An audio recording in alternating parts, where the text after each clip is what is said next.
Hey guys, how's it going? And welcome to the showdown between Norsca, led by CHADRICK the Wanderer, and the Empire, who's going to be led by Volkmar the Grim. So without further ado, let's jump right into this match and have some fun. So as far as my front line goes, I think in total I do have 4 groups of Marauders with a couple chevrons on each of them, and Marauders are very solid against the Empire. They do have shields, so if they're facing off against crossbows or handgunners, which are very common in the contemporary metagame, they're going to be pretty sturdy. And on top of that, they have good offensive stats, 36 melee attack and 28 weapon strength. That's going to give them enough punching power to get through spearmen, halberds, that kind of stuff. They obviously will struggle against higher tier troops like greatswords, but for the most part, they're very, very cost effective against the Empire. In the secondary line, we have our actual stopping power. We have 2 groups of the Berserkers. So one regular group here, but whenever you're using Berserkers against the Empire, you always want to put them into secondary line. So what I do is I have a formation like this. I have the 4 Marauders in the front, and I put kind of the Berserkers in between the group right here so they can still charge and they won't just be blobbing up. But at the very least, your opponent's AI, so if they have like crossbows or handgunners, like I said, and they don't have it like set, if they have it set on fire at will, they're going to shoot at your Marauders with their first couple volleys, and then they'll have to switch manually to hit your Berserkers. So that usually buys you enough time to get into the front line there. So 2 Berserkers, one of them being the Brutes of the Hound, which are a very, very solid unit, unbreakable, great stats, just absolute pimps. For our leadership, we have, excuse me, man, I was Nurgle coughs there. For our leadership, we have Wulfric the Wanderer atop his mighty pimp horse. And the horse, I think, is one of the better options. If he's on a mammoth, he's too big of a target. But the horse, like, he can kind of blend in amongst the infantry, and also he's relatively mobile, so you can hunt down Empire casters and heroes and all that kind of, good stuff like that. We do also have a Deathcaster, so we have Spirit Leech and the Fate of Buna against the Heavy Knights of the Empire, but there's not really any good targets for Fate of Buna, to be honest. I mean, I could use it on Greatswords, but if I remember correctly, I think I actually just use only Spirit Leeches this game.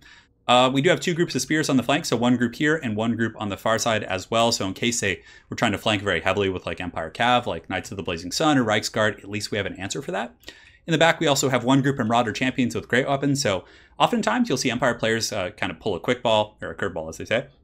And they'll get Volkmar the Grim and a bunch of great swords with like warrior priests in the front line. So just in case they go super heavy with great swords, I like to at least have 1 group of Marauder champs with the great weapons, just so I have a little bit of punching power against them. We got the Beast of the Tashnar, the anti-large Arwar Hounds over here, which are pretty good at chasing down Outriders, Pistoliers, that kind of stuff. And if they do catch them, they can definitely chew on them happily. And over here we do have the Norscan Ice Wolves.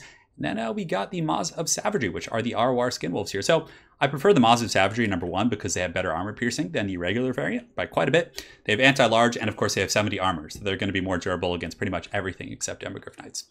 So that is it for my army. For my opponent, he has a pretty awesome army. Definitely having a little bit of fun here. He's got the Halberds in the front line, which now have charge defense against all. So that's going to mitigate the heavy charge bonus of the Berserkers, who have 36, as well as the Marauders, who don't have, a bad charge bonus. Volkmar the Grim with his Battle Prayers in the front line. A whole secondary line of grenade launchers, which the one time they're actually going to do well might be against Norsca, because again, Norsca is super lightly armored, and these things, like, I'm pretty sure they ignore the shield effects of the Marauders, so this is going to be a lot of damage coming in. So I really need to get around the flank and, start chasing these guys. He's got the Royal Altdorf Griffites here, probably to hunt down my Skin Wolves, which will be a good trade for him. Shadows, he has Enfeebling Foe, Melkoths, and Pendulum. 1 group of Great Swords, so kind of very similar to what I'm doing with having 1 like dedicated heavy infantry. Spears all around, and that's pretty much it. So a lot of this game is really going to come down to how effectively my opponent can protect his Outriders. So without further ado, let's get this on the road here. So we're charging in. The first volleys of the grenade launchers are going to be hammering into my Marauders here. It looks like they do hit the edge of the formation, which is okay. But here come just a ton of firepower. So you can see the grenades just ravaging my front line, probably doing a bunch of damage. Let's look. It definitely does a little bit. Oh, wow. Yeah, that group took a beating. But the Marauders do get there. The Halberds do, of course, have that charge defense and the Grand Hammer of Sigmar. So my Marauders in the front are going to have a hard time. And just volleys and volleys of grenades coming across. And yeah, that's what the Marauders are for, though. You send them in, they take the beating. You don't want that to be Berserkers. So now the Berserkers come in, and look at that. They didn't take any damage.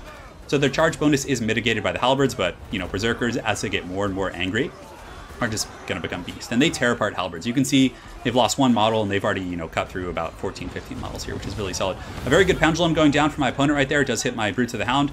But realizing he had a very defensive, like, outside formation here, and I couldn't really get in, I was like, okay, I'm just going to put my marbles in my infantry, hope I can create openings in the front line, and I'm going to use my Maws of Savagery just to kind of blitz in and see if I can break through just with pure kind of brute force here. But it was a little bit of a mistake, as the Halberds do have anti-large, and this Marauder group is actually buckling. So I should have done that on top of, like, Berserkers or something else like that.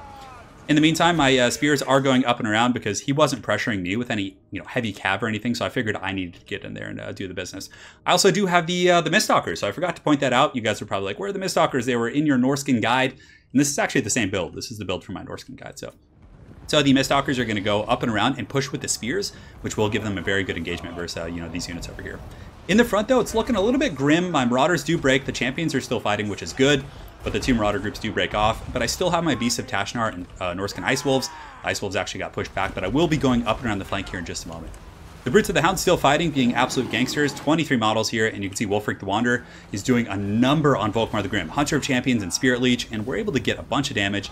But he is actually able to terrify off my Shaman Sorcerer, which was a little bit tough. But now that the battle has kind of gotten underway a little bit, there's openings. So there's an opening here.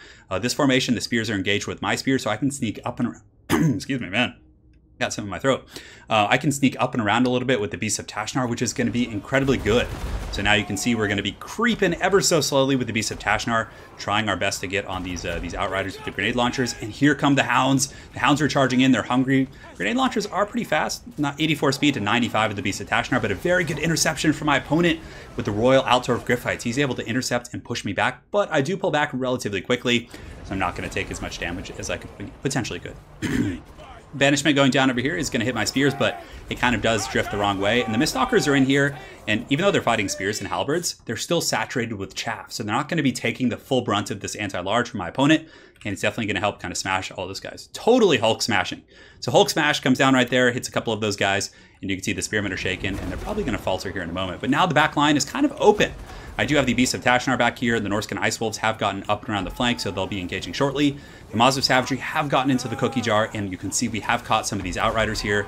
And the Deathcaster is obviously, I think, it looks like that's a Spirit Leech. I think that was a Spirit Leech, not a Fate of Bina, because Spirit Leech, well, might have been a mistake, because I think Spirit Leech is more effective against the Royal Altar of Gryphites. But Wulfric is going to charge through. Some of my Marauders are rallying in the distance. Berserkers are fighting greatswords with the help of Marauders, and honestly, the Berserkers are probably pretty far down their rage cycle, so they should be able to do pretty well. But we do break through the western flank here with the Miststalkers as well as the Hounds, and the Beasts of Tashnar are fighting against Royal Altar of Gryphites, but that opens up my Norscan Ice Wolf. So from here, I'm able to chase the Gandalf Wizard. You can see they're going to Frostbite him, and they have really good weapon damage. And you know, the Royal Altar of Gryphites are getting chipped down by the Beasts of Tashnar, who do have a good anti-large bonus, but a good Melkoth's going down from my opponent on top of those Norscan Ice Wolves. So a very close battle right now, but you can see the bounce power is kind of teetering in my favor as Volkmar the Grim is just getting hunted down by Wulfric the Wanderer and the Maws of Savagery. And a lot of the Empire back line is starting to collapse a little bit. And with the saturating Marauders here and the Beasts of Tashnar plus the Maws of Savagery, we should be able to take down the Royal Altar of Gryphites. And then you can see the Miststalkers come charging out with the steel chairs, and they club Volkmar the Grim off his pimp altar. And man, these guys are huge. They're almost as tall as the altar itself. But the Demogryph Knights try to protect their Lord and Savior of Volkmar here, but they do get surrounded by the Maws of Savagery, and the Miststalkers are back here. And that's pretty much it. The Empire front line did get cleaned up by my Norscan reserves, and man, what a battle. That was truly a fierce one. My apologies for the Nurgle coughs there, but yeah, it was a really fun build from the Empire. The grenade launchers actually did an amazing amount of damage, 59, 49, 54, but and again, I was eventually able to get through and compromise them, which was obviously a key to success. And another really big thing is we were able to really kind of hammer Volkmar the Grim. So a really, really cool experimental build for my opponent. I'm sure he was memeing around a little bit, but it was still a really, really fun game for sure.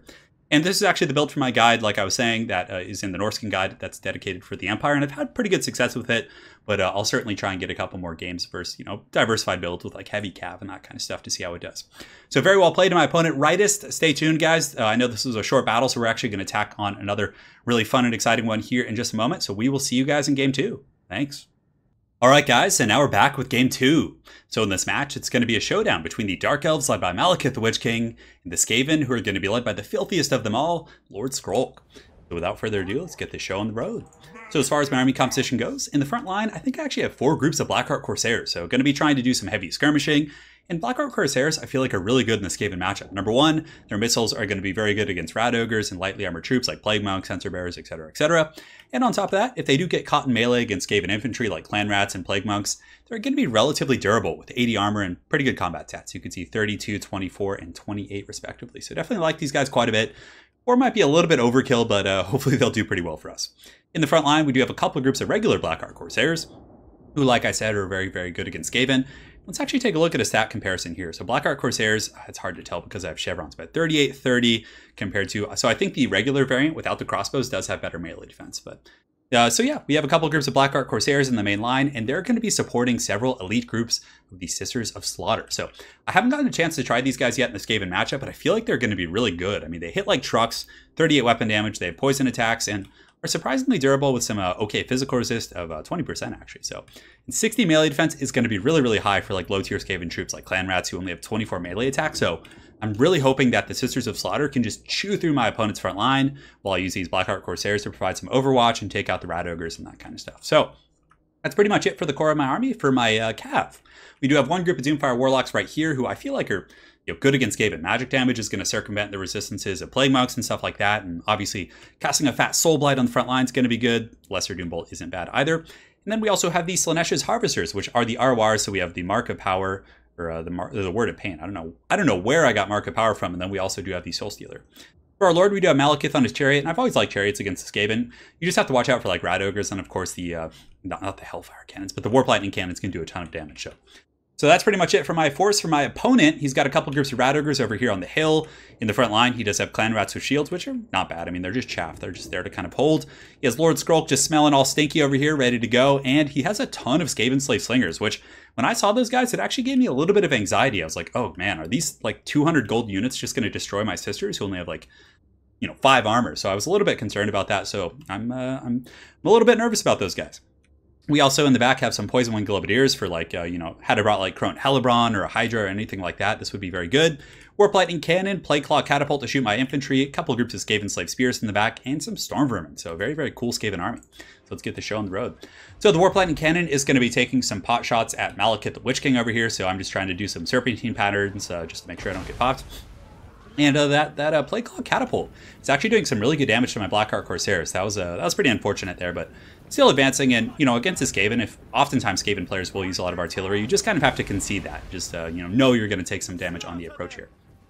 So Malekith is also taking some damage from that Warp Lightning Cannon, but like I said, anytime you're taking shots from like a direct artillery piece like Warp Lightning or an Empire Cannon, Hammer the Witches, you always want to try and do a Serpentine pattern. Just go side to side. You never want to run straight on like I'm doing right now. Well, that's still sideways, I guess, compared to where the cannon is, but my Warlocks are on the outside trying to pick a fight. I was seeing if I could catch those Rat Ogres in open field and then run over one of my Blackheart Corsairs, but unfortunately I wasn't able to get in there. So I get really, really ballsy here. I charge my Doomfire Warlocks in, but I decided to pull back at the last second because there were spears nearby, and the Slingers, of course, are going to be throwing their pebbles.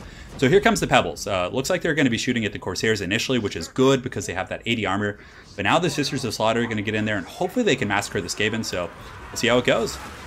So yeah, they tumble in there, and as soon as this fighting started, I was like, I feel like these Sisters of Slaughter are taking way too much damage against these Skaven. Like the Clan Rats are getting munched, but so are my Sisters of Slaughter. So yeah, I'm able to kill a group, but they died really, really quick. So ultimately, I don't know how well they're going to work out. This other group over here, though, is doing very good. Soul Stealer going down. You can see the Clan Rats are pretty close, close to buckling here with 4 leadership. So a very, very wild fight in the front line. The Corsairs providing some overwatch, shooting at some of these Rat Ogres, but the back line is very dense for the Skaven. He's got spears, and I couldn't quite break through as quickly as I wanted to, so it's going to be tough with those artillery pieces still online. So the Doomfire Warlocks I did use in the frontal charge, so they're spitting their cotton candy and just pushing through. And the Sisters of Slaughter also going to be bro-charging some of these Skaven Slave Slingers back here, but they are taking a ton of fire on Overwatch, so hopefully these Skavens don't roll a lot of 6s here, but we're getting in there and definitely not going terribly. On the other side of the battlefield, though, where the Rat Ogres were sent, it's going a little bit not so good. The Sisters here are broken. Lord Skrulk and the Rat Ogres are really pounding my Blackheart Corsairs. Malekith has been in there, disrupting the spears and some of the basic infantry, but the Storm Vermin were able to get up and around and were flanking and are able to actually pin some of my Corsairs. So a pretty rough engagement over here on this side of the battlefield. And you can see, even though we get through, we can't quite just get in there. And I think it might have been a bit of a mistake to use the Doomfire Warlocks in the main line, but I figured their poison and their supporting spells would have been pretty good for kind of just, breaking through. And if you look here, we're actually doing okay. I mean, we have killed most of the Poison Wing Globadiers. We're almost through to the artillery pieces, but the entire time we're trying to push through, we're taking so much damage from this artillery. And with all of the light armor and, kind of other weak defensive stats on these guys, you can see we're starting to get chipped down a little bit. Over here, some of the Plague Monks are fighting the Blackheart Corsairs, so it looks like this has been the eternal 10,000-year war right here, and the Slingers are throwing their little pebbles. Malekith has had to fall back because that Warp Lightning Cannon has really been doing a number, as well as the Plague Claw Catapult, just tearing up these Corsairs, but at the very least, they are shrekking the Rat Ogres. So you can see some of these infantry are being taken apart. The Rat Ogres have taken a ton of damage. So in that respect, the Blackheart Corsairs back here have done their job, and you can see they're very, very good against the Rat Ogres here. We're down to 10 models, and after 1 or 2 more volleys, they might actually fall here. The Sisters of Slaughter, this one group not doing bad, up to 97 kills. The other group here with the Corsairs up to 113. So these guys are the true patriots of my army, just fighting tooth and nail to try and get in here and shut down these artillery pieces from the Skaven. But I probably needed to go a little bit wider with like Bleak Swords to really get back there quickly, because man, these things have just been hammering me all game. And normally, the Corsairs can kite Skaven, relatively efficiently, but with those artillery pieces just wasting them, I took way too much damage, and also Malekith on his Velociraptor really got punished. So well played to my opponent. I definitely learned a lesson. Yes, the Sisters got 110 kills, but I feel like they were a little bit pricey. Like, I feel like even a group of like Bleak Swords, for example, would have gotten like 40 or 50, 60 kills against my opponent's composition. So in retrospect, what I would probably do is keep the Corsairs, cut the Sisters, just go really wide with some of the, Bleak Swords, like just maybe get like 6 of them, just go super wide and, cut 2 of the Corsairs. You only really need 2. That was super overkill. And then just go wider, get some Dark Riders to harass the back line, because if I had like 2 or 3 groups of Dark Riders, I think I could have really just taken out his artillery very easily, compromised his slingers, and it would have been a much better game. But again, you got to experiment to figure out what works and what doesn't. So very well played to my opponent. He had an awesome build to J Kim 73067. Look forward to running into you again on ladder, and hopefully you guys enjoyed this hot 2-for-1. Have an excellent night, guys, and take care.